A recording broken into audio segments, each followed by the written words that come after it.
Howdy gaming people, welcome to the Pixel Pop video game Popcast. Say that 10 times fast.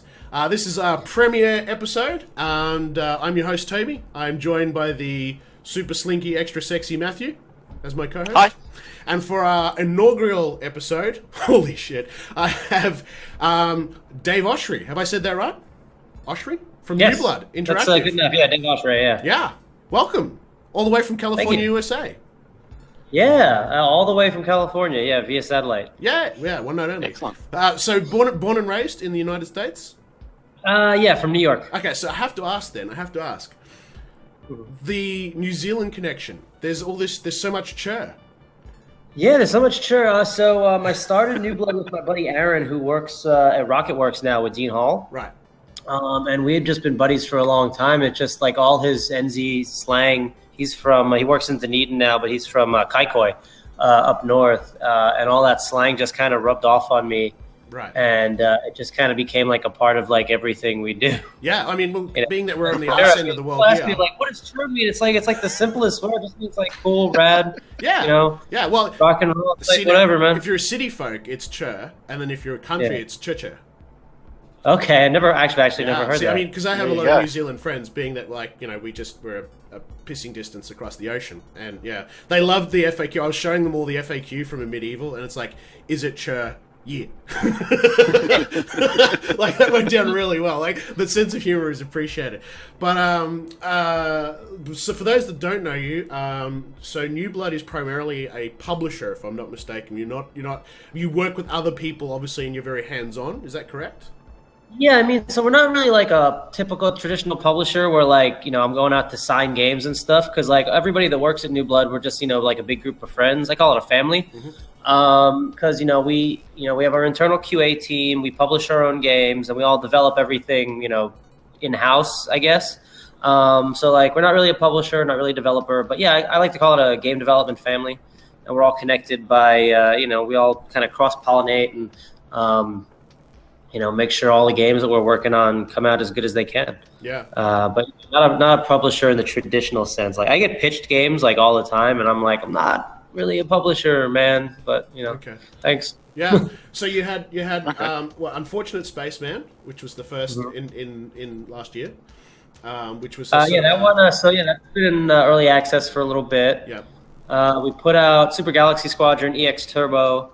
Yes, it actually was Super Galaxy. Was first, 2015, yeah. Yeah, so Super Galaxy Squadron, and then it was Super Galaxy Squadron EX, and then Super Galaxy Squadron EX Turbo. Which is a play on Street Fighter 2?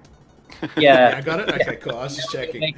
Super Galaxy Squadron EX Turbo, Plus I don't know, Alpha. Third Strike. Yeah, nice, yeah. Or something. I look forward to Put that on console. Because that's a bullet hell, isn't it? That's a bullet hell game. Yeah, it is. It's a shmup, yeah. and then Dusk. In the medieval, yeah, and Tonight We Riot. Tonight We Riot's in there. And Tonight We Riot and Lazer Type, and those are the 6 games that we've got. Lazer Type. I didn't see Lazer Type. Yeah, there right now. Yeah. Lazer Type. That's not on Steam though, is it? No, not yet. Lazer Type. We've been redoing it because it's it's a typing game. Oh, okay. Lazer Type. It was a VR typing game, but it's remember like Typing of the Dead and stuff. Yeah. You think of it more like audio surf and stuff, so you can type to the beat of whatever music you want to put in there, and it's in VR, and so the words are like flying at you, and the graphics are real like Tron. So it was a VR thing, and now it's VR, and also we made a non-VR version. Okay. Because we were all kind of over VR. Yeah. So fuck it, let's do a non-VR version too. Yeah, I remember PAX. But we want to have that out this holiday. It's just not ready yet, just because our programmer Mike on that, he also works at Disney, so he's a pretty busy boy. Yeah, because PAX 2 years ago in Australia was just VR everywhere, like the Indie Alley, everything was VR. Well, and then last year, as you know, it was a lot more sort of back to the normal desktop style. Yeah. I mean, I was over it by like 2014, which was like when it was coming out, because I was messing around with VR in like 2013 and 2014. But I just came from PSX, and like it was all PlayStation VR. That whole expo was like PSVR. It was crazy. So PlayStation's really doubling down on it. It's good. I'm kind of over. Yeah, I understand. Yeah, I got a Vive. I haven't touched mine in a while. I've got my Vive and my Oculus and the Oculus Touch and all this shit right here. I haven't put that on in like over a year. Yep. That sounds about right.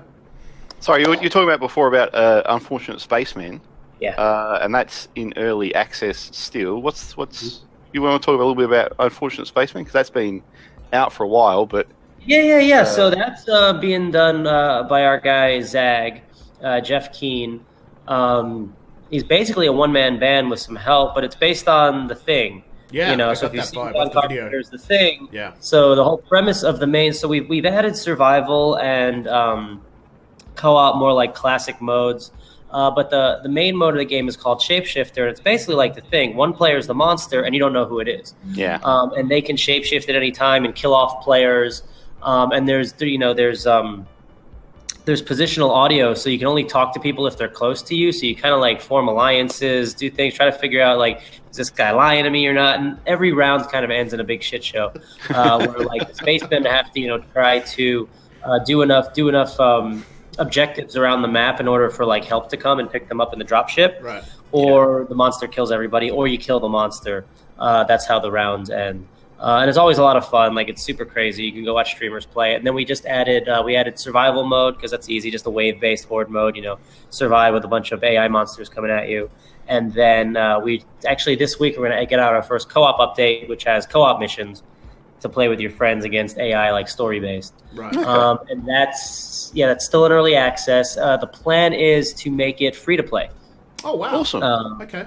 Yeah, because in order to have like a really healthy multiplayer community for a game like that, you either need to spend a shit ton of money on marketing and hope that it sticks, or just make it free. Yeah. Because it's got a ton of like fun cosmetic stuff. I don't know if you've seen like all different helmets and visors, and and all the fun. You can make your spaceman fat, skinny, Yes. tall, short.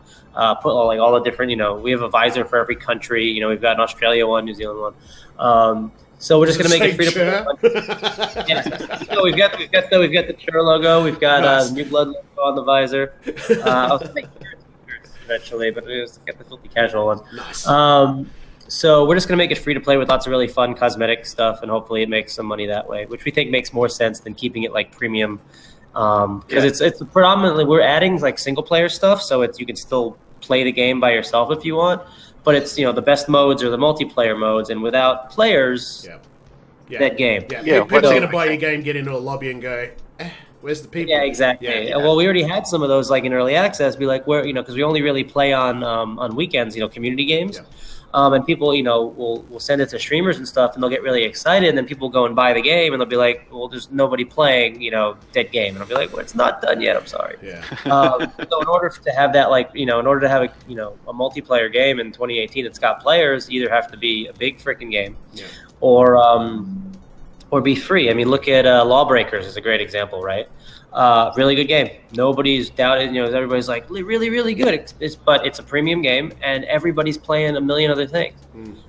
So asking somebody to pay $30 for a new multiplayer game when they're already playing PUBG and Fortnite and Overwatch and Destiny 2, and everything else. I mean, even Final Fantasy's got free multiplayer now as an update. I mean, didn't Steam double its list of games in the last 12 months or something? Exactly. So I mean, there's a lot out there.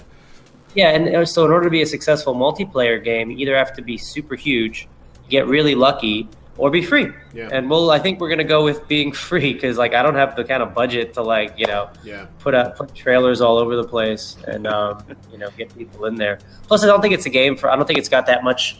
It's fun. It's kind of like Trouble in Terrorist Town for a lot of people. But I don't think. I think it'll do well as free to play. We hope it will anyway. Yeah. Well, I watched some of the videos for it. Like there's one with like a voiceover where he's kind of narrating what he's doing within the game. It's on the Steam page. Yeah, in a very dry manner. That's like, it's really dry. And then we've got the story in Unfortunate Spacemen is that you're going to work for the company. And the company, basically it's very like Aperture Science, right? The company, they expect you to die, they're like, do your best. And if you find one of your dead colleagues, please be sure to report them to, housekeeping and, carry on. You're doing a great job. So it's very tongue in cheek, very like Aperture combined with, I have an alarm set for 6 p.m. because that's when I wake up. Right. Get up. Kind of a, an early sci-fi aesthetic that we're trying to push. Like Unfortunate Spacemen, like a real 50s, 60s campy vibe. combined with kind of like that 80s horror. Combined with Unreal Engine 4. Yeah, I saw the video and I'm like, this needs to be at our next LAN party. Like, this needs to be. Yeah, it's have it's a few drinks and just kill each other. When people get in a full shapeshifter game, they always have a lot of fun. We've had a bunch of streamers this year who like really fell in love with it, and we're like, so hopefully when there's a lot of players, it'll do really well as a free to play game. It'll be a fun experiment. I've never done anything free to play before, so I'm excited. Boxes in there, right? What? You just fill it with loot boxes. Yeah, we'll put loot boxes. I mean, if it's free, who cares, right? If it's free and it's cosmetic, it's fine. The problem with loot boxes is when people are like, hey, the game's $60, and if you want to unlock like the main character, give us another $100. That's when loot boxes. I agree. Somebody asked me on an interview not that long ago, like, do you think loot boxes are gambling? And I said, yes, they are gambling. But I'm an adult and I enjoy gambling. I was at the Crown when I was down at PAX Aus. They cheat, but I had a pretty good time there. I remember I was down there at like PAX Aus 2014, 2015. I lost a ton of money. I was like, they fucking cheat. Never cheat. And then like an article came out and said like the Crown does cheat. And I was like, ha! Take that, Mr. Packer. Because I'm a pretty decent gambler, right? I'm good. Like I don't, I usually win money. Yeah. But I was like, this place fucking cheats. But I went back this year and actually, won some money from the Crown. But yeah, so like I'm an adult. I enjoy gambling. Yeah. I think loot boxes are fine. But I think we have to, protect the kids and susceptible people. Yeah. Companies bank on that, 10% of people who buy in-app purchases. And the problem is like 1% of those people are spending like way more money than they should. Or, they're not mentally prepared to be spending this much money, or their kids with their mom's credit card and stuff. Yeah. And as a company, you need to say that's not okay. Like, oh, well, the money's great, but at some point, like, when is enough enough? Like, we'll probably set like spending limits and stuff for Spacemen, right? So, like, if you want to spend $10,000 in our game, that's great, but there's probably something wrong with you. So here's Dave's personal email address and just put it in his PayPal. We'll probably cap it at like $1,000 or something, which is still a shit ton of money. But people do it. The idea is that we get enough money out of those, out of that 10% of players who buy cosmetic stuff to make up for the 90% who don't, but which that should only mean everyone needs to spend, maybe, $50 to $100 on the game, and that would be great, right? Yeah. If we have 10,000 people playing Spacemen and they each, spend, $100 on it, not each, but like, if 100,000 people, and if 10,000 people spend, $100 on the game, that's sustainable, right? Yeah. We don't need, I don't want that 1% of people spending like too much money or like being predatory against kids or, some kid was mom. So I think that's what will happen in the future. There'll be more protections. Yeah, they'll bring in some litigation to sort of. Yeah, there'll be regulations. There'll be like China requires you to show the percentages of loot boxes and stuff. I think that's fine. I mean, I actually hate it because I think it takes away some of the fun of gambling. But like, I'm a responsible adult who enjoys gambling. Yeah. Like, I am okay. But like, it's not about me. It's about protecting the people who need protecting, right? Yeah.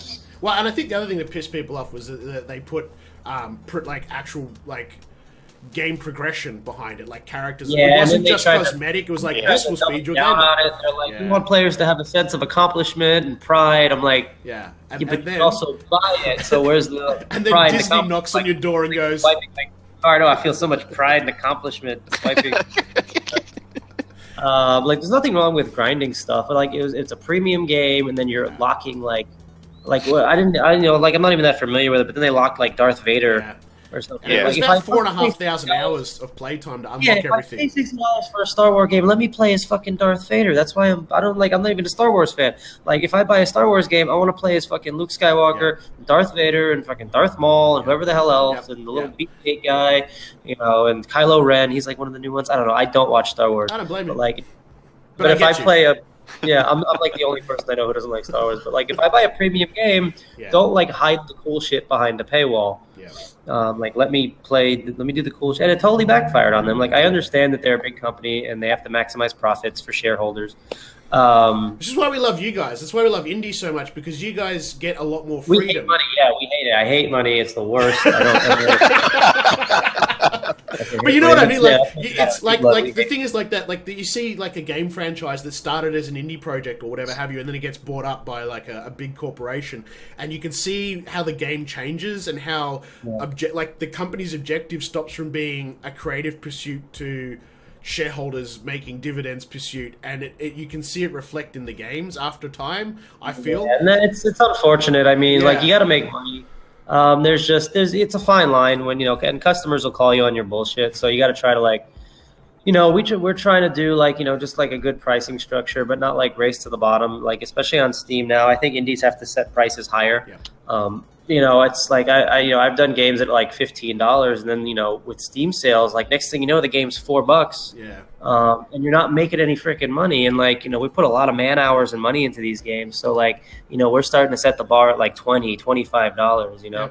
I mean, we're not working on giant AAA games with huge budgets, but I mean, if in order for small companies to be successful, we got to be able to make some money. But it's just about providing enough content. Yeah. And so I do it the opposite way, where it's not like I don't want to discount till somebody thinks my game is worth enough money. I want to just keep adding to the game. Mm-hmm. So Dusk is $20, right? And it's when it comes out at launch, it's gonna have 3 episodes, multiplayer, and endless mode. If you don't think it's worth $20, then we're gonna be adding an SDK, so it's gonna have Steam Workshop. Maybe you'll think it's worth $20 then.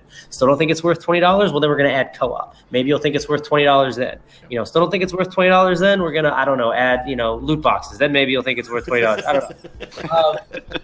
So I want to keep the price point, but but if you don't think the game is worth that, we'll just keep adding content and adding content and adding content. Until hopefully you think it does. I don't want to race to the bottom, because next thing you know, your game is $1.99, and you spent 2 years and $200,000 working on it, and now you're making peanuts when you should be making what your game is worth. Yep. So it's hard, especially because there's a million games coming out on Steam. He's got to put things on all the platforms, all the consoles. Just get it out there as much as you can. It's hard out there. Like that's the saying these days. It's easier than ever to make games. It's harder than ever to get them out there and get them sold. So we're trying to do the right thing. We'll see how it goes in 2018. Call me in a year if New Blood's still around. Then I think you will. I was just saying before, like, I get sent games to review, obviously, and I get sent some amazing games. And sometimes I'll put, you only need an hour in a game, and sometimes I'll put 5, 6, 7 hours in a game, and then I'll do my review. And I won't go back and touch that game, even if I gave it a really good score. I'm just too busy. I mean, I have Dusk, Episode 1, and I have a Medieval. Now, both of these are, like, a vertical slice, really, of the bigger picture. And between those two, I've probably sunk 20 to 30 hours of my own time. Nice. Like, I'm not going to fangirl out here, but you're doing it right. Okay? You're doing it right. Yeah, I mean, there are no Dusk and Medieval are special games. They're definitely...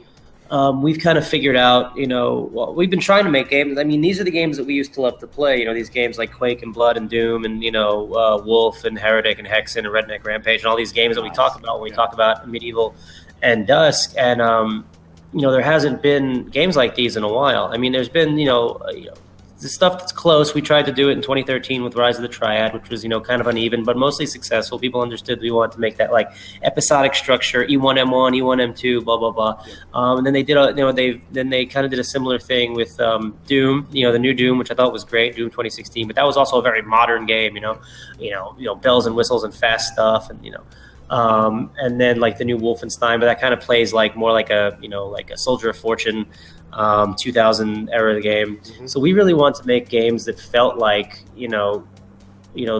those games from the 90s, and that's all. It's all level design. Yeah. It's all level design and secrets and stuff. People are like, why? Well, what makes your games actually like those games? Because a lot of people try to make these retro shooters, but they end up being like roguelikes or endless mode only type games, horde mode, or just big combat arenas like Serious Sam, stuff like that. And it's different. That's a different type of game. The mechanics might be similar, like you can carry a lot of weapons and run around really fast.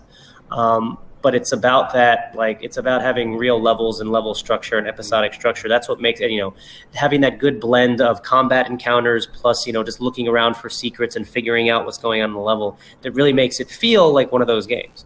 And I think we really have kind of figured out, how to do that. And that's why I think people are reacting the way they are to Dusk and Medieval, because we know how to make these kind of games. Yep. I mean, they're not games for like a ton of people. It's a small, audience. But for the people who are into those kind of games, the kind of people who mostly just play Doom wads and stuff all the time, because there's always some total conversion or something coming out. All the CAC awards come out every year. It's a bunch of nonsense.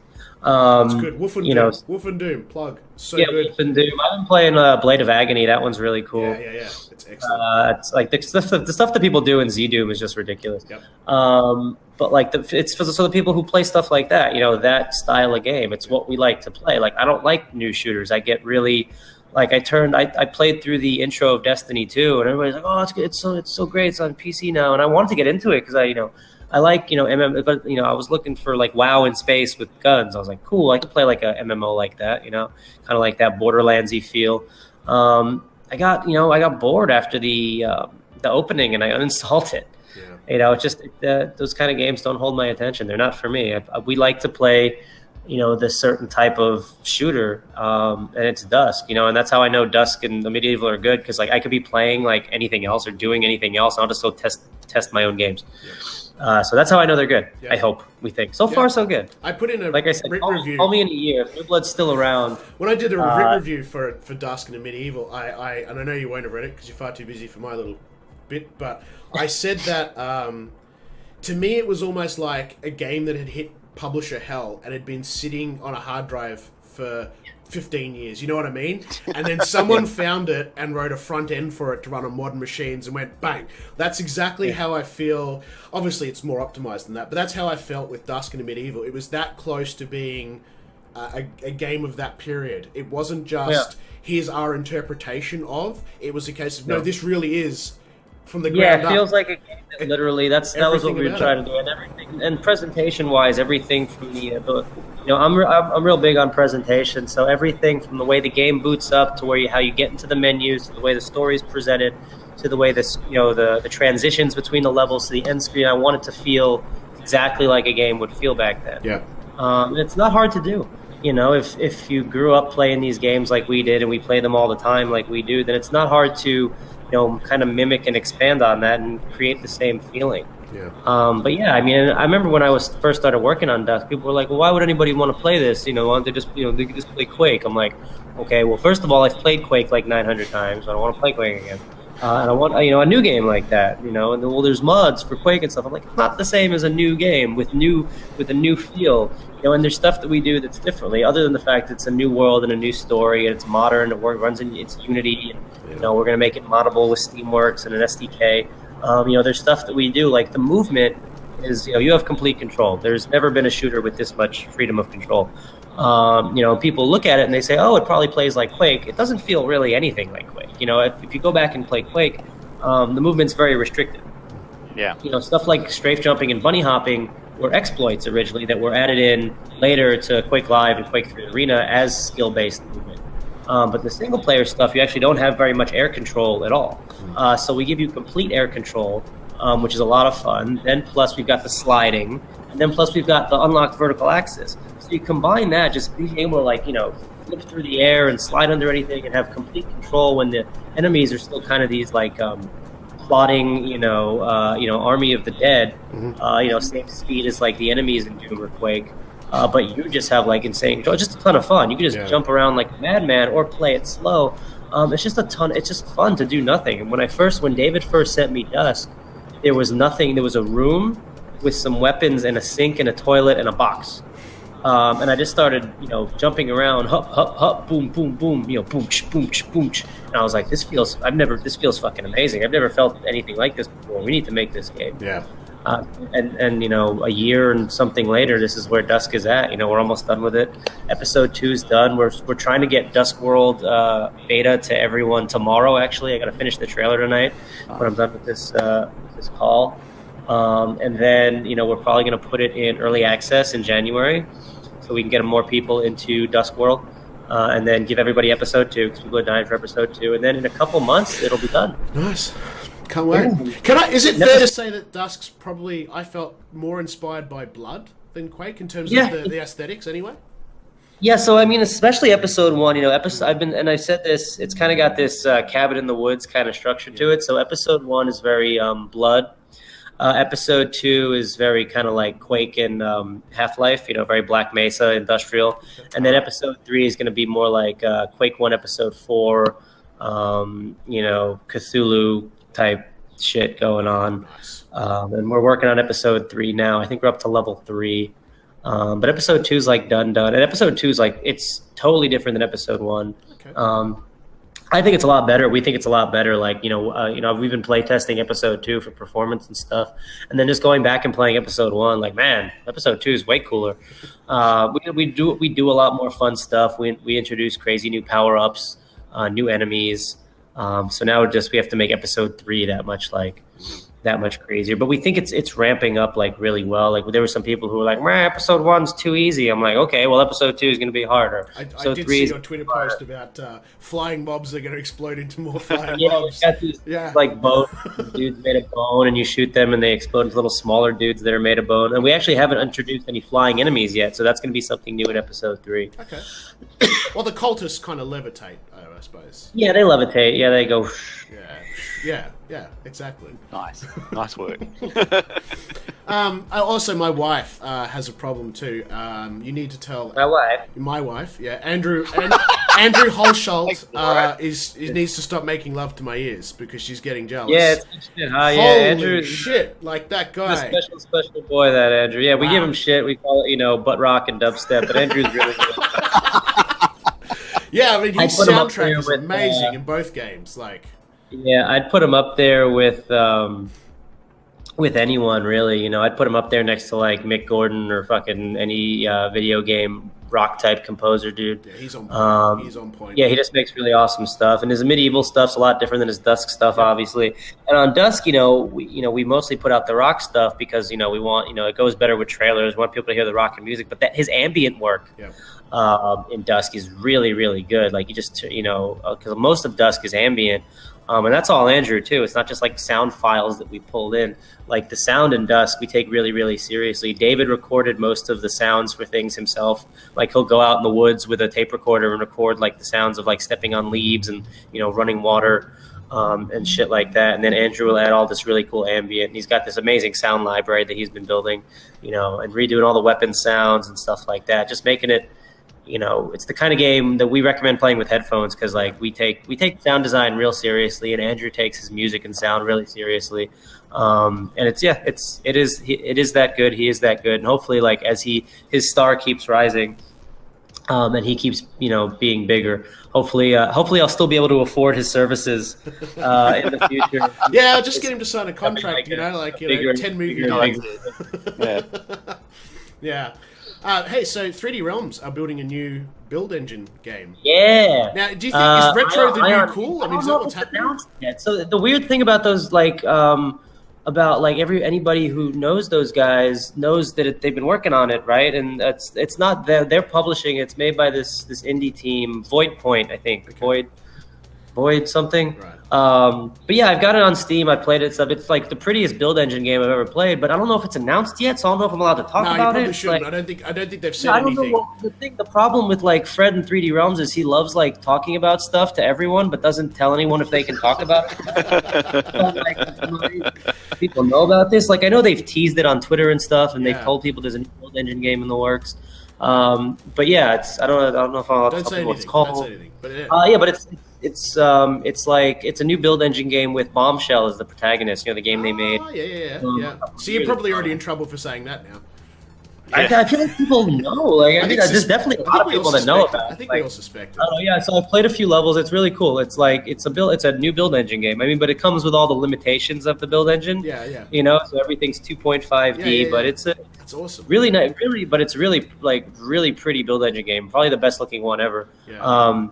Really good texture work and stuff like that, and really cool weapons, like all the weapons from like Bombshell, like the rolling bowling ball bombs and stuff, which are really cool to throw at people, and like the revolver with like 17 barrels or whatever. But yeah, that's gonna be cool. I mean, it's weird going. I go from Dusk to playing other like retro type shooters, even like Z-Doom stuff, or then like their game and stuff. And it's just like I miss all the freedom of movement that I have in Dusk, just being able to bunny hop around and slide and flip upside down. but yeah, that's definitely a thing that's happening. I hope. I don't know. So whatever. By the time this goes live, maybe they'll have finally announced it. I don't know, but everyone in the community and stuff that plays these kind of games, they know that they're working on that. And, it looks super cool from what I played so far. So day to day, how hands on? Because you're not just that straight off publishing as we started. How hands on are you with, say, Dusk and Medieval? Like, are you making critical decisions? I'm the executive producer of all the games, right? And I'm different levels of hands on with stuff. With Dusk, I'm extremely hands on. Like all the levels are the way Dusk is designed is just a back and forth between me and David. So he'll rough out all the levels, and then I'll go in there and screen share and play through them with him watching. And we'll go through and I'll say where I think levels where we need to design encounters to be more interesting, or where I think we need more enemy placement or less enemy placement, or how we need to introduce a weapon, or what weapon we should have here for this scenario, where we should add bits of story, whether it's like a wall scroll or a voice, and then it's a back and forth, and I'll walk him through and we'll iterate, and then I'll play it again and we'll iterate, and I'll play it again and we'll iterate. And sometimes it's really easy. Sometimes he'll do the first level of episode 3. I played through it with him and I was like, this is 90%. I was like, probably some more set dressing here. This area looks a little empty. Some better enemy placements here. I think the end of the level, needs a better fight before the end of the level. It kind of ended on I want every level to have these moments and encounters that feel really fun. Yeah. Combined with enough secret hunting and monster closets and cool little sections. And where, it's like, hey, this would be a really good place for a power-up. Soap? What's the deal with soap? Soap. Explain the soap. It started in episode 1, and it's just like a weapon that, does 9,000 damage, and people were doing runs in the pre-alpha level with just the soap. Just the soap, because you can never drop it. It kills everything. You can pick it back up. So now every level in the game has a bar of soap. So you beat the entire game with nothing but a bar of soap. Even the bosses will die in one hit if you can find the bar of soap in the boss fight. I have to do that now. I haven't even tried that. Now I have to try that because I've been throwing this soap. But can I just walk into them with soap? Can I? Yeah. Oh wow! I've been throwing it. What in the for the what? The episode 1 bosses. I know what I'm doing after this. I have to. Yeah. The bar of soap is hidden before you get in that room, right? And you can just run in there, and the experiments come out, and you can just throw the soap at them, and they explode in one hit. That is so awesome. That is so awesome. Yeah, that's part of David's genius. But yeah, and that's how Dusk levels get made. So I tell people that David roughs it out. He builds the levels, and I come in and totally rip them apart and tell them that they're awful and he's terrible. And he should go home and contemplate his life. Yeah, and then he contemplates why did I work with this guy? And then he redoes it. And then it's a back and forth between me and him until we're both really happy with the levels. And then Andrew comes in and plays it, and he goes, okay. Then he makes music for it, and then he does ambient for it. And then David stitches it all together again, and then the QA team runs through it for performance and their thoughts on difficulty. Is there enough ammo placements? Too much ammo placements? And then making sure we hit our target of 144 frames per second, minimum. Mm-hmm. I must say it runs very nice on a 144 hertz screen. I just people upgraded. of course it runs nice. It's got poopy graphics. I'm like, it's it's not as poopy as you think. I saw your PAX comment where it's it runs on a toaster as long as it's a quad-core toaster. Yeah, as long as it's a nice. Medieval is actually better optimized than Dusk on its UE4, but UE4 Medieval actually runs on a tablet. Wow. Okay. Yeah, it runs all the integrated graphics and stuff at 60 frames. So does that mean we might see ports down the track then to yeah, we literally, so Medieval we might actually be able to get it running on mobile. That'd be amazing. Cool. Okay. That'd be amazing. But yeah, so if anybody, that's how Dusk gets made. It's and it's been a really good process. It took us a while to figure out the best kind of pipeline for getting Dusk made, but that's how we do it now. It goes David, and then me, David, then Andrew, then the QA guys, and then we all get in there. And it's episode 1 and stuff took us a while because we were still kind of figuring out a lot of the different, game related issues and changes and things. Make sure the movement was how we wanted it. But now that the core game is as solid as it can be, as it is in episode 1, it's just building, episode 2. We just had to build episode 2. The QA guys are testing episode 2 right now, and they're there's not a lot going on. There's not a lot of bugs. There's not a lot of fixes needed. There's not a lot of complaints. Like we took a few enemies out of one of the last encounters in like E2 M9, but like other than that, I think episode 2 is pretty much good to go. We might get it out to people sooner than you think. We've been telling the community that we're going to be putting the game in early access in January, so we can get Dusk World testers. Yeah. Plus, Valve is like, what's our Valve rep emailed me and he's like, what's with this soon on the Steam page? The game's been in pre-orders for like a few months, so we're like, yeah, like we thought we'd have it out before the end of the year, but not going to happen. Yeah. But see, you're not breaking any promises with soon. That's the thing. Like no one can come back to you and go, oh, Dave, you promised us. Say when we revealed it, we did say 2017. Okay. So when we. Probably next week, I'm probably going to write a log post about our 2018 and our timeline and early access and stuff, just letting people know what the plan is. But we did say 2017, so we are delaying it. But I don't give a shit. Like I'm not going to rush it.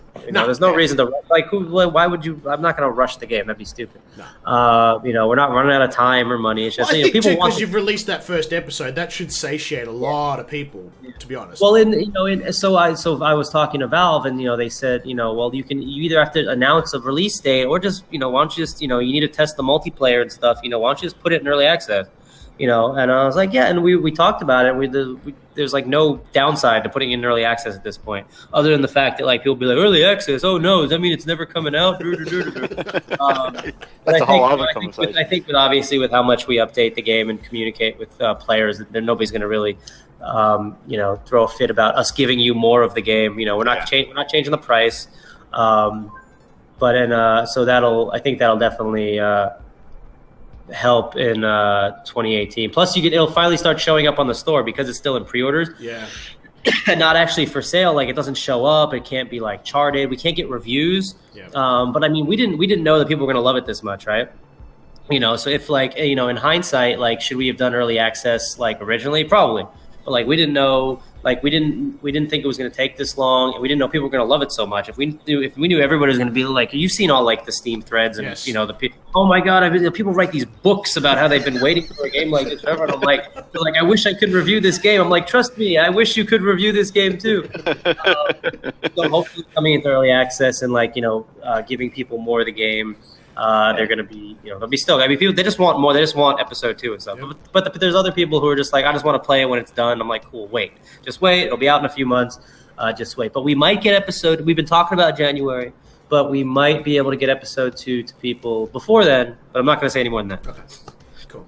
Right. You should ask a question, Matt, because otherwise I would just gas over the top. top. About Dusk if, it sounds like that you have a varied production involvement then, because like you're quite involved in Dusk, but then with Dusk I'm like a medieval a little bit less, so I'll still do the same thing. So like a medieval is different, and plus David is not David's a horror game designer. He's not like a traditional FPS level designer, Yeah. This is his first rodeo with stuff like that. But he studied Romero and and Sandy Peterson and those guys, their best levels, right? And the good ones and the bad ones. Like the good Rise of the Triad levels, not the bad Rise of the Triad levels. The good Doom levels, not the fucking Maisie Doom levels. The good Quake levels, not the bad Quake levels. And there's you could read up on all this kind of stuff and ways to do it, and the different loops and level design tenets. But like this is still his first time doing that. Leon, on the other hand, has been doing level design for 10, 15 years. And he did. The first thing they ever did was Return of the Triad, which is a Rise of the Triad Z-Doom total conversion. Right. Yeah. Return of the Triad. That was Leon and Simon, who were the guys making a medieval. And it's funny when we announced the game, we said from the creators of Return of the Triad and the producers of Dusk, and people were like, "Oh, the creators of Rise of the Triad." I was like, "No, Return of the Triad." I made that. Even though we all worked on the Rise of the Triad reboot, I specifically said Return of the Triad, and like 3 outlets got it right. Like ModDB, and they were like, "Oh yeah, I remember that. It's that Z-Doom TC." I was like, "Yeah, and it's really good." Yeah. So Leon's been doing that. He was level designer on the Rise of the Triad reboot and on the other 3D Realms games he worked on, like Bombshell and stuff. But he's been doing FPS level design since he was, a teenager. So I think in terms of level design and stuff, and these levels are a lot different. He needs a lot less feedback from me in terms of the level design. But I get in there, and for me it's about difficult. So I'm like our target audience, right? Yep. I am like the person who would buy Dusk in a medieval. So I go in there and I'm like, listen, is this too hard? Is this too easy? Is there enough mana? Is there not enough mana? Are we giving you the right amount of weapons? Is there too much backtracking? Is it too maze-like? Is the enemy placement good? Am I having fun? Or, and then kind of tweaking and him watching me play. Because, that's the best part about bringing games to shows, and stuff, because people will watch you play. You'll watch people play, and you'll see where they get stuck, or what they can get that kind of feedback. What you think is easy to you or makes sense to you, but you've been working on the game. You've had your head down. Of course, you know where the hell to go next. Yeah. Like we've had that first level in a medieval. People kept running by the fucking blue staff. You know what I'm talking about? Yes. Yeah. Right when you go, there's a glowing blue staff. Like people run right by it. They will right by it. So now we brightened up the whole room, shine lights on it, and put a gate in front of it. And the gate doesn't open until you pick up the staff. Oh, okay. Because my version doesn't have that yet. But I think that slows you down. You would have thought that the enemy's standing at the other end of the room, demanding your attention. You'd sort of you have no idea until you watch people play the game. Know what and I was you could do? You could just have a message come up on the screen that says, "You know what? Just quit now. Just stop playing your shit. Get out for you. Leave."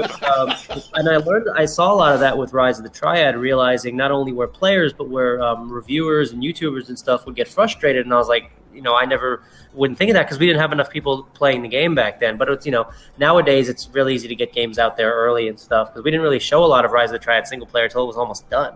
But one of the first events I did take it to and I let people play, most people couldn't get past the first checkpoint of the first level. They could not figure out that there was a switch in the building that opened the door. They just kept running into the door, being like, why doesn't this door open? And then we did it to more people, and we were like, fuck it. And then we just made all the doors open automatically. Right. Because nobody could find them. I mean, there were some. I mean, it was crazy. Like us old school first-person shooter guys, you see a door, you go, okay, so let's go. There must be a switch around here somewhere, right? That's how we think. Yep. But it's 2017, and people have gotten used to like linear games where the shit just happens for you. Yeah. So there has to be a happy medium between, hitting the player over the head with, here's where you go next, like a big Skyrim arrow, or, making it really confusing. You are a fucking moron. Go here. Yeah. So with the medieval, I'm a lot less involved in terms of level design and stuff. It's more about going in and making sure the difficulty feels right, making sure the levels are fun, the encounters are fun, where it's not too hard. Yeah. And it's the levels have a good flow to them. I'm big on flow. Yeah, I mean, it's getting compared to, obviously, to say Heretic and Hexen and all that sort of stuff. But having it's different than those. We don't have inventory and stuff, and like Hexen had like hub world shit. Not just that, even Hexen too. Like, there's a lot of backtracking in those games. And I was playing, you play Medieval, and it's not like that. I mean, it has the aesthetic, and it has some of the sort of that kind of appeal, but the levels are much more. There's very little backtracking in my experience. We like that because backtracking's not fun. It was never fun.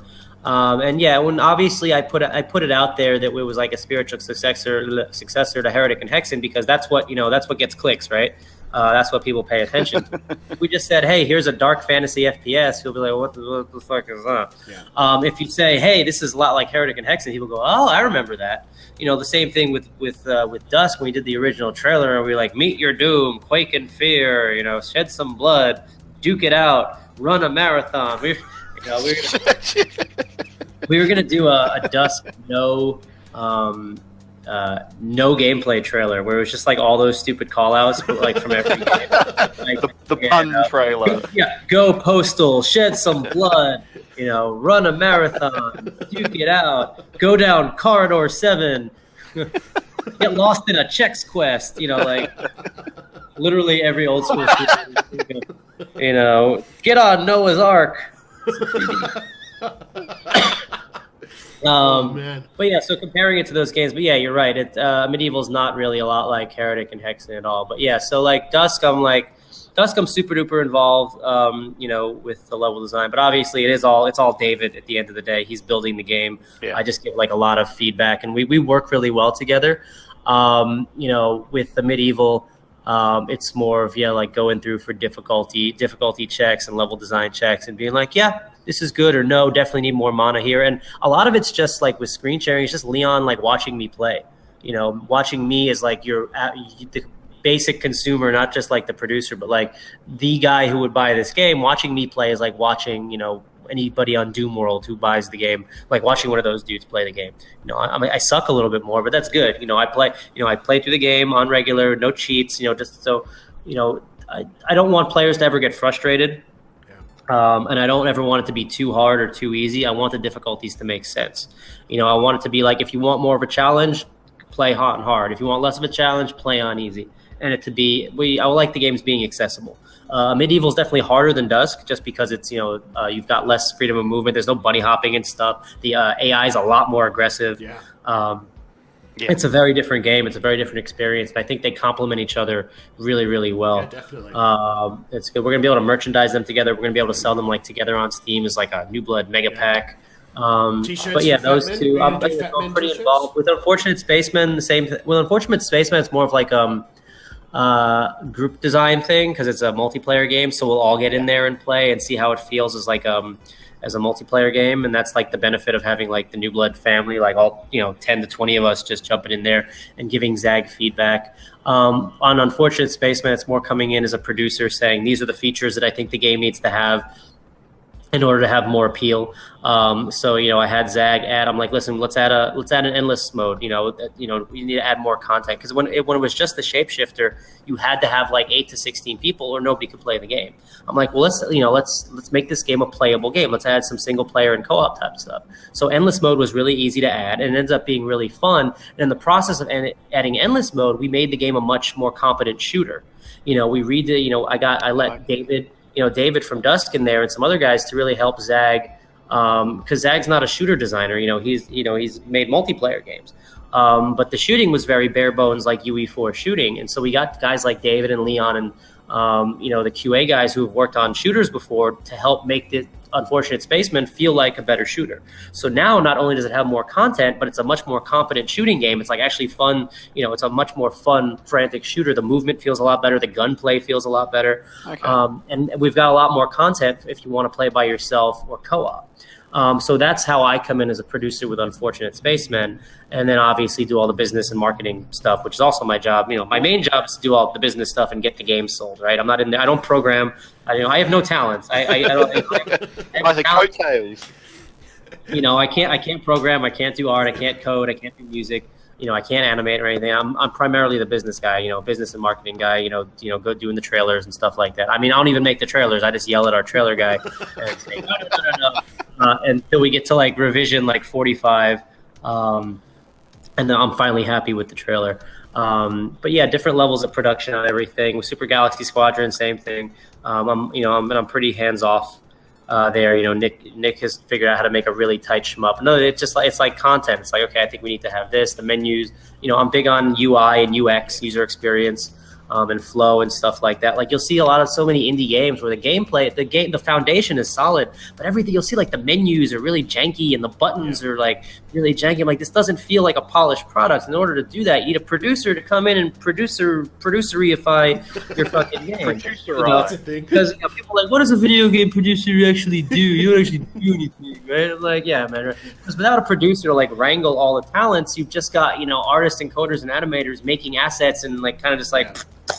Yeah. Without someone to kind of shape the full experience, you don't get like a game. Those game mods don't get out the front door. They get worked on for 2 years. Yeah, they just get and it dies because you haven't got somebody cracking the whip. Like it's a miracle that whatchamacallit, what's the Half-Life one? Black Mesa? Black Mesa, yeah. It's a miracle that's gotten done, but like people don't have like Zen out and stuff, but you can see that they're working on like all these lighting effects and shit, and I'm like, that's a game that needs a fucking producer to come in and be like, who gives a shit about lens flares? Like they had a whole post with, like, where's the game? Who's a fuck about lens flares? I don't want to play a Half-Life remake for the goddamn lens flares. Like, finish the game first, finish then, and then go in and add all the fucking lens flares and bullshit. Like, I've worked with producers, like with game designers like that, who are like, they get so caught up on like this shit that doesn't matter. There's like this old adage about game design about like the it's like the door, right? It's called like the door. And it's like one guy models the door, one guy paints the door, one guy animates the door, one guy does the sound for the door, one guy makes sure that you can't go through the door, blah, blah, blah. And then the player walks right past the fucking door. Yeah. You know, you got all these people, but a lot of the time the player will never see the stuff that you just stress about like crazy. So a good producer has to come in there and make sure you're focusing on the things that not the player is going to see, that's going to matter, that's going to get brought up in discussions, that people are going to talk about. Like, the best part for me about working, getting to do a little design work on Dusk and a Medieval is when I see players experience something like exactly the way like we designed it. Like the first time the scarecrow pops up in Dusk, where we decided to put that, and seeing people go, oh fuck, or seeing them run up to ones and think it's going to or the first time they get a power up and using it the way we want, or the first time they, like in the E1 M3 when they drop through the floor and stuff and they fall all the way down and there's the guys all around there. Or just like the way we've put some secrets and figuring and, seeing people find the secrets the way that we hoped they would. We're like, yay, we're doing it right. And now that we've got experience doing this, it becomes easier to design these encounters and design these cool set pieces in these games, even though they're like old games. It's got a fun feeling. We're not holding your hand. All the lens flares you want. Yeah, all the lens flares. But I mean, yeah, and then Lazer Type, it's like testing and being like, no, it's not ready yet, and fucking with the dictionary and stuff. It's like the game, it said fag. Right. It works on like an algorithm. Yeah. We just wanted to put out. What happens if I type color with a U though? Am I going to get the shot out? Yeah. I mean, Well, no, it'll show you the word that you have to type, and you just start typing. And then I'll sit there and go, "You just goddamn Americans and their English. Yeah. Where's you?" So on that, it's just mostly iteration and feedback. Is it? What's the theme though? Time, is it like, I know you said it's like a shooting game of sorts. What is the theme? Are you allowed to tell me what the theme is though? Like, yeah, it's like, well, there was in a we showed it in a trailer. From 2016, it was the new YouTube video. And we show Lazer Type a bunch in that trailer. Okay, I'll look. So you can go look. It's like you look around and you shoot the letters you shoot the words by typing the words, and we added. They come closer to you or something, and you. Yeah, the bosses come in, and we have multiplayer, so you like shoot the words back and forth at a friend. It's actually really fun. Okay. We played it live on stage once, which was pretty nice. Okay. And it almost exploded. Yeah, so There's a game design development. I'm differing, levels of hands-on, but then most of my time is spent doing the business stuff and paying people. Somebody's got to pay the People like bills. to be paid. Yeah, I don't know why. Toby. I always pay my guys like on the first of the month. Yeah. I don't always pay my dudes on the first, but I do get them paid. Yeah. Nice. That's an eventual pay. Yep. The dream would be, like if we, New Blood makes enough money to like have an office and stuff like that. Yeah. But like, I don't want to put the cart before the horse. You see these indies and stuff; they'll raise like a few $100,000 on Kickstarter, and they'll go open an office and stuff. And then 6 months later, they're broke. Yeah. Because it costs a lot of money to keep the lights on and like a real office space, and how all your guys like move through. Yeah. Like we would get a ton more work done that way, but we're not there yet, right? I like if Dusk and a Medieval and Spacemen and stuff make a lot of money, then yeah, but like I'm not planning. I don't want to plan that in advance. Like if it happens, that'd be awesome. I'm not going to name but the game. We like, know like the I game. keep telling people, like call me in a year if we're still here. There was another game that came out recently, and we won't name it because we don't name and shame, but there was a lot of hype. It was due to be the next Quake game, and everyone was like, "Oh my god!" And then we loaded it up and went, "This is a Rogue. This is not Quake at all." The fuck is that this was a messaging problem. I don't know if you've looked in the credits for the game, but I was the executive producer of STRAFE. Right. Well, I didn't say it. You did. But I got to say, like, STRAFE wasn't a bad game. It wasn't a bad game, but it wasn't what everyone expected. Everyone was expecting Quake for right or wrong. And when we loaded it up, we went, "This is not Quake." The problem was a messaging problem, right? The problem was, and Tom, and I'll tell you a bit about what happened there. Because the game is cool now, but it's just it wasn't that the game is bad. It's just it wasn't what people were expecting. Exactly. The problem is, So Tom, the designer and director on that game, and I was executive producer in like name only. I didn't work on the game at all. I just gave them money. Tom's a buddy of mine. I was like the executive producers are funny. It's when you go through the credits, the executive producers, it's me and then Steve's parents. It's like before they got to deal with Devolver. Before they got to deal with Devolver, like we were the first like investors because it was cool. I was like, fuck yeah, dude, I'll give you money for this. So what happened was, Tom's a commercial director from Hollywood, and he made that Kickstarter spot, which was fucking awesome. It was like the coolest thing ever, and every marketing was on point. Oh my god. Yeah. The problem was everybody saw that, and that was the only thing they watched. They were like, cool, here's my money. Let me know when it's out. Can't wait for the rebirth of like Quake and stuff. And then they didn't read the fine print, which said, hey, this game is a roguelike. Like nobody read that. And so like every trailer, it's like not even their own fault. Like every trailer and stuff and all the things that STRAFE is a roguelike, RPG, roguelike shooter straight out of the 90s, super fast gameplay and crazy secrets and stuff. And nobody watched those. Everyone just saw the original thing and said, yep, okay, let me know when it's out. And the problem was that when it came out, no matter how hard they tried, people were like, what the hell? This isn't Quake. And it's like, well, we've been trying to tell you it's a roguelike and stuff, and people were like, well, fuck you, I feel misled.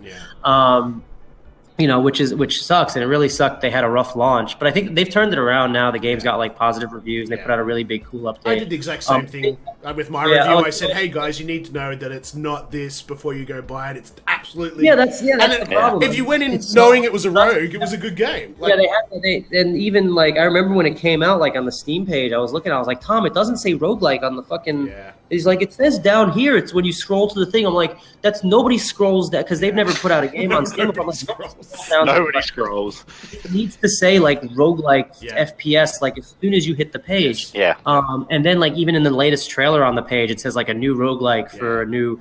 It's like you have, and I gave a talk about this down in PAX Australia. Why messaging is so important, and it's not Tom's fault. Like the only thing is he's guilty of is making two trailers too good.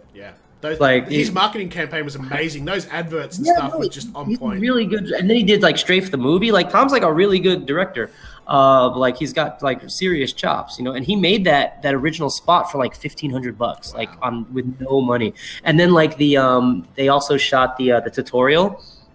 The one with the girl and stuff. All that shit was really, really cool. Very like there's no like everybody, he's really good, at direct. Probably he's too good at making spots. That's his problem. But also like I think another thing that hurt them was they did same day launch on PS4. And you can tell there was like bugs and issues, and there was like 3 guys. They definitely needed more QA.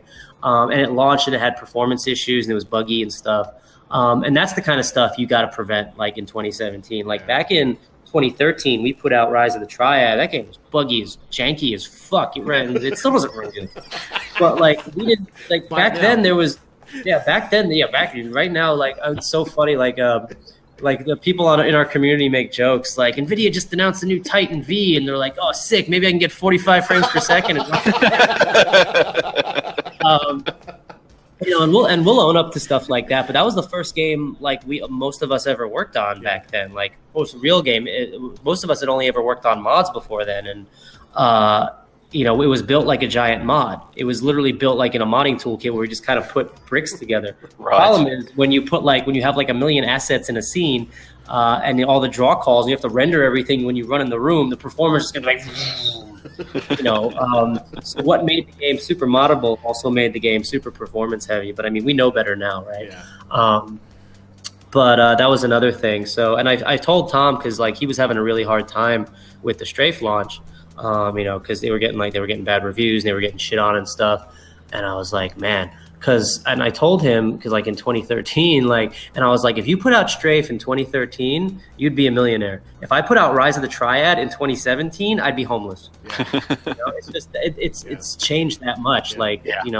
Consumers have changed that much. Like what was acceptable on Steam in 2013 when there was only 500 games on Steam, there was no early access. There was no user reviews. There was no curators. There was none of that. You just put a game out.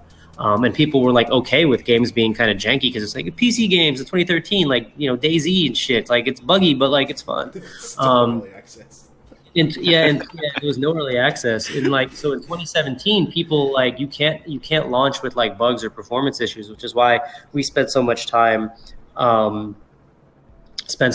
with that stuff like in Dusk and Medieval and stuff like that. But I think Strafe's definitely been able to turn it around, and I think they're starting to work on their next game now, which isn't a shooter, because I don't think Tom wants to make another retro shooter for a while after what he went through with It is a good game. It really is. It's just a case of if you know what it is, if you know what it is, especially after the it's a roguelike. The message got a bit mixed. Yeah, and I love that they added like saving, because Tom wanted it to be so hard. Because there was like so many.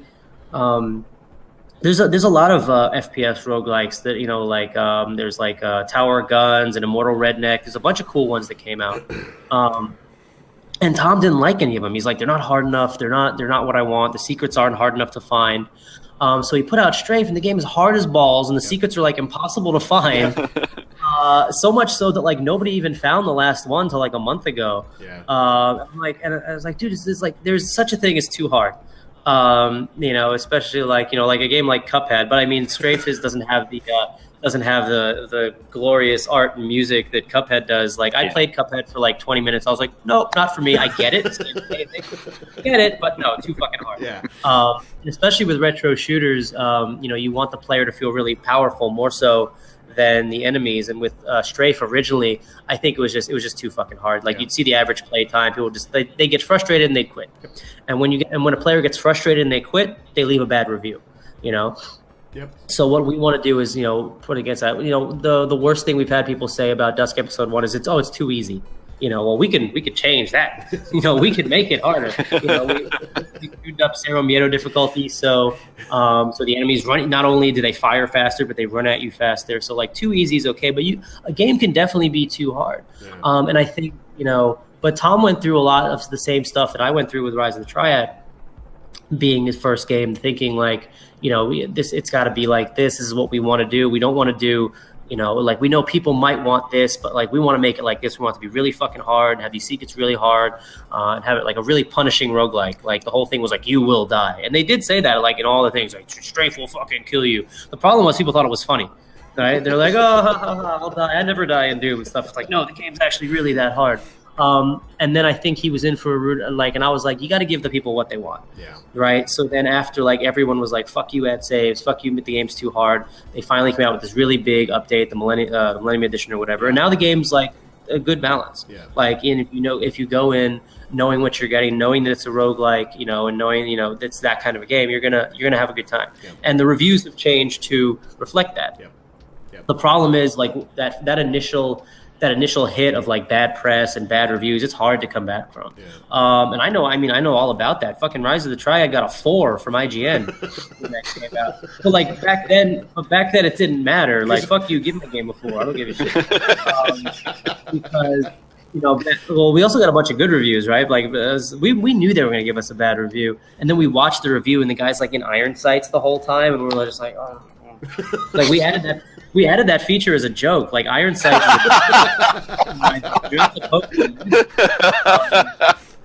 But back then, I mean, we were able to, and I thought they'd be able to do this with Strafe too. We were kind of able to laugh all the way to the bank, right? I mean, the average like review, I think was still, it was like 7 out of 10, which is fine. It's like our first game. I'll take 7 out of 10, our first video game any day of the week, right? And people really understood what we were going for. I mean, I'll own up to like the performance and bugginess, but like that's not something I can fix. But like in 2013, any game that came out on Steam sold a shit ton of copies. There's only 500 games on Steam back then. So we were kind of able to like sure, like the reviews were hit and miss, and like the press and the user reviews ended up being like hit and miss. I think it's like 69% on Steam right now, which is nice. That's exactly where Rise of the Triad belongs. But I hope it never goes back to 70. We're down to 68. I'll be right back. Just gonna write a review. But like back in 2013, you could have like a janky, buggy game and still sell like a ton of copies. In 2017, you can't. So they came out and they got that initial hit of like bad reviews and bad press, and it really hurt their sales and stuff. But they've recovered now, and I think Tom definitely learned a lot of lessons about like messaging and the shooter community in general. Holy shit, and shooter fans. So yeah, I think they're working on their next game right now. I don't think it's a shooter, but I'm sure at some point we'll probably get like Strafe 2, and it'll probably be a bit different. But it's been a cautionary tale for sure for the rest of us in the industry working on like retro shooters and stuff. Just like message or just messaging in general, it's so important. Like you have to beat people over the head, tell people what your game is. So like when we revealed Dusk, I was just like, we have to tell people like, you like Blood, you like Quake, you like, well, this is literally just like those games. And people are like, okay, and then they play it and they're like, wow, the game's what you said it was. And we're like, I know. There's no room to like have, as much as it sucks, there's no room to have like fun with stuff like that anymore. Especially with like the old school shooter community, like the guys on like Doom World and shit, like they do not have time for your bullshit, man. If you say your game plays like Quake and Blood and Hexen and Heretic, it better fucking play like Quake and Blood and Hexen and Heretic. If you say it's a game with old school level design, it better have level design. If it's a roguelike, you better fucking say it's a roguelike right on the goddamn first thing. But I think Tom and those guys, their next game, they'll probably do pretty well with the lessons they learned from putting out Strafe and stuff. Do you have any questions? I'm still proud to be the first dude to the first investor along with Steve's parents. That's it, yeah. So Strafe, technically, if Strafe is all mine and Steve's parents' fault, we gave them. They could have never gave you money.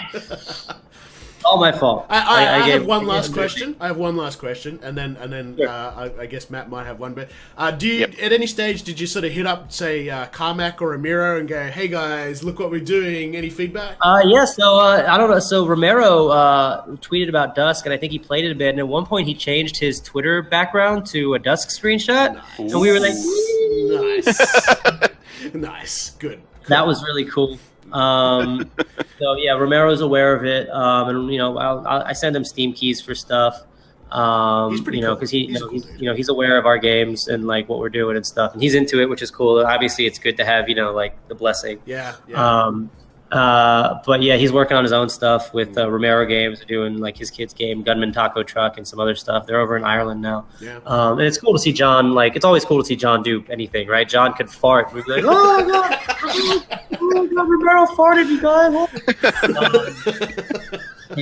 Because we obviously, guys that work on games like this, look up to guys like him and Carmack. And then you'll have that one guy in the forums go, "Sir, I've got a jar of John's fart from '96." You huff Romero's farts. Yeah, retro fart. He doesn't fart like this anymore. You'll vomit out new Quake episodes. Yeah.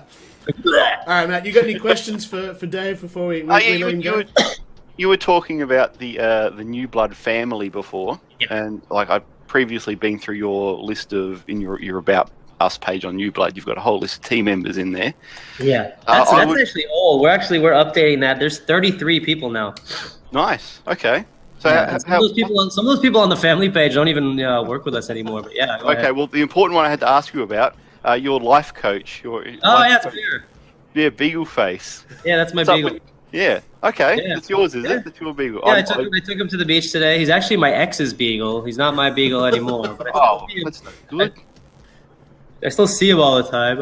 That's Bear. He's a good boy. He's the goodest boy. He's actually really annoying as far as dogs go. He was a very bad boy at the beach today. He's a Beagle. That's how they work. Yeah. I have two Beagles. He's like the beagliest Beagle, though. He just yells and runs and yells. But he's a good boy. Yes, he's our essential life coach, and we're still going to have a place for him on the new page for the family tree. We're making a new Blood family tree. Okay. One of these days, I'll get the New Blood merch store running. And everybody's asking me like, "Oh, when's the merch coming? When's the special editions of this? When's the console ports coming?" I'm like, "The game's out first. Like, let me ship these games. Games for the actual product. I see you on the Steam forum sometimes, and I'm just waiting for you to get to the point where you just go, "Look, fuck off. I've got some shit to do. I'll get back to you." Yeah, it's hard. And controller support. Well, I try to be like really transparent and like honest and open with like all our community and all our players and stuff. Like, people are always really surprised to like see me on Discord or on the forums of like, wow, aren't you the guy that like runs the studio? I'm like, it's a fucking, I run the studio out of my apartment, man. Like, yeah, I'm here. I answer, I wake up every day and the first thing I do is like go and I answer all the Steam forums and go into Discord and reply to everybody's questions and stuff.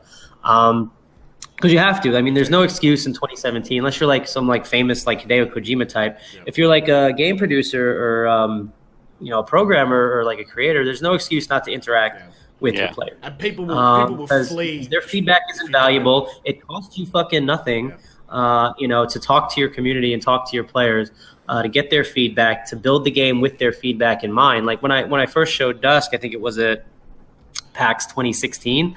I was like, I want to build. Oh no. Anyway, sorry, my laptop died. As I was saying, so we revealed Dusk at 2016. I told like the community, like, we want to build this game with you, brick by brick, level by level. Get in on the forums, get in on Discord, build it with us, and that's what we did. So like we've been doing that, and now it's almost done. Soon. So yeah, it's gonna be. We're gonna be doing early access. We're gonna give you episode 2. We're gonna be Dusk World betas tomorrow. I don't know when this video is gonna be out, but like the 14th. Hopefully, if everything goes well tonight, we finish the trailer. It's the 14th here already. It is the 14th. Yeah. We're in the future, so I can tell you the release went really well, Dave. Everything's gone perfectly. We're all enjoying it. Thank you. Yeah, we're gonna let all the people from the Discord into everybody who signed up. Basically, is gonna finally get into Dusk World tomorrow. We've been doing like friends and family testing over the last few weeks. We rebuilt the whole thing with Steamworks integration. So there's going to be dedicated servers that we're hosting, and then you could host your own games with NAT punch through. So anyone will be able to host their games without port forwarding or any of that bullshit. Yeah. Like literally, like you start a thing, you host your game, people can connect. So hopefully we get like, there'll be a lot of. We don't know. There's like 30,000 people with Dusk wishlisted right now. So like we don't know how many people, when we throw this thing into early access, how many people are going to jump in? That's another reason we want to do early access, because like if we didn't do it and we just launched the game like thinking we were prepared and 10,000 people like jumped in the multiplayer and it was fucked, it would be disastrous. Yeah. We'd get like a ton of bad reviews. People like, well, the multiplayer is broken. So we want to make sure it's good. So we've got some time. We got a few months. So Dusk World's coming. A medieval, I think we're probably going to put a medieval in early access too, because people want it. I've been talking to Leon and Simon. I think we're going to do probably like the first 3 episodes, and then like an endless arena and put that out in early access. Let people get more of it. And then that'll be a medieval, since there's no, there's no multiplayer and stuff like that. It's just the single player experience. That'll probably be out in the next few months as well, like the full game. And that'll be $20 too. We're trying. I think it's it's a good price for it. Yeah, maybe 25. I don't know. I feel like 25 is too much. Like I'd say, like if something's good, I'll give you $20, no problem. 25, it's like I don't know if I could find that extra $5. Mm-hmm. So yeah, and then Spacemen's going to be coming out. Well, you could probably do like 20 and then 25 with the soundtrack, right? Because I mean, Andrew's stuff's that good. No, it's going to be 20, and then we're going to have digital collector's editions. It'll be 30. So it'll be a comic and then the soundtrack. Yeah. And because we're putting it in early access, we told the people in the community this, and we felt bad for the people who like pre-ordered in 2017 and be like, well, what the fuck? Why do I get? I pre-ordered the game before it was in early access. Yeah. How come I'm not special? We're gonna upgrade everyone who bought the game before like Christmas to the collector's edition. Oh wow, that's awesome. Nice. Yeah, well, I mean, that was Andrew had to agree to that, right? I was like, hey man, so like we have to give away. We don't have to. Like, can we give away like 7,000 copies of your soundtrack for free? And he was like, yeah, whatever, man, I guess. So thank Andrew for that, because we didn't know what else to do, because I want to, obviously I want to reward the people who pre-ordered the game in like August 2017, when the game's not coming out till like March 2018. They need to get rewarded more than just the people who buy it in early access, right? So we think upgrading them to the special edition will be cool. They get the digital comic. The comic's really cool, by the way. I don't know if you probably. I saw some panels. Yeah, look really nice. That dude Jacob, he's like really cool. He's actually working on something for a medieval too, an animated one. Nice. That should be really cool. So thank Andrew for letting us upgrade everyone to the free soundtrack edition. Sorry, bro. But hopefully, Andrew gets a percentage of the game sales too. So hopefully, like the sales that we get from doing like the early access and all that stuff make up for the free soundtracks and stuff that we're giving away. The games are amazing. I think so anyway. I did some math. And I was like, yeah, so, yeah. Yeah, that works out. That checks out. This is how But, I yeah. producer. So that's the plan, man. But like I said, talk to me in a year. We will. We're trying to do things the right way with New Blood and our developers and our customers. So but who knows? It might fall on our face. We might not sell a ton of games. We might not be here in a year. So, hit me up in a year. I'll let you know. If New Blood's still here, then hopefully we're doing things the right way. If not, then fuck it. I don't know. I'll go back to selling cars that I used to do when I was in high school. We're talking to you and you're wearing a barrel. Things have gone badly. Yeah, All right, thanks, Dave, so much for being on our premiere inaugural very first show. Super appreciate it. We wish you all the very best with New Blood and the titles that are coming out soon. I think it's a no-brainer. I mean, they're awesome, and everyone should buy them. Hopefully, I look forward to sort of speaking to you in a year's time, and we can go, hey, remember when you were like worried? Yeah. And now you have a Lamborghini. Yeah. And now you've got a gold face. I'll be in a box. On the street corner with an old phone. Talking to you from the gutter. All right, and where can people find you online if they want to, Dave? You can find me at Dave Oshry on Twitter. Discord.gg/newblood is the New Blood Discord.